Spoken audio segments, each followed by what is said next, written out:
certains leads qu'on générait, qui généraient des rendez-vous en agence,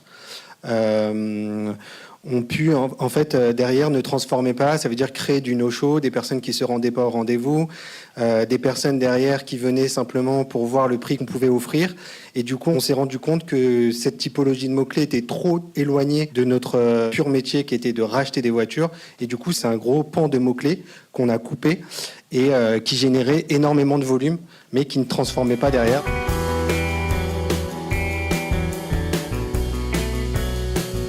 Donc on a recentré nos achats après sur des mots-clés beaucoup plus performants dans tout le parcours client qu'on peut analyser, savoir si les personnes répondent au téléphone derrière, si les personnes viennent au rendez-vous, vendent leur voiture, la typologie de voiture aussi qu'on a en fonction de chacun des mots-clés. Voilà, c'est toutes ces données qu'on analyse pour savoir quel mot-clé, quel levier génère de la marge derrière.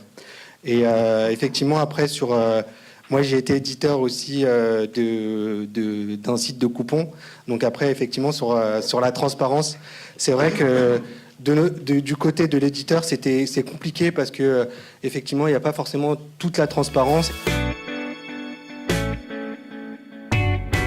Et du coup, on se retrouve du jour au lendemain en allant sur sa plateforme d'affiliation. On voit 100 ventes et du jour au lendemain, c'est plus que 50, sans explication. Et c'est vrai que c'est compliqué. Et nous, et en tant qu'éditeur aussi, on voyait aussi souvent sur les bons de réduction aussi, il y a des trous qui sont laissés par les annonceurs.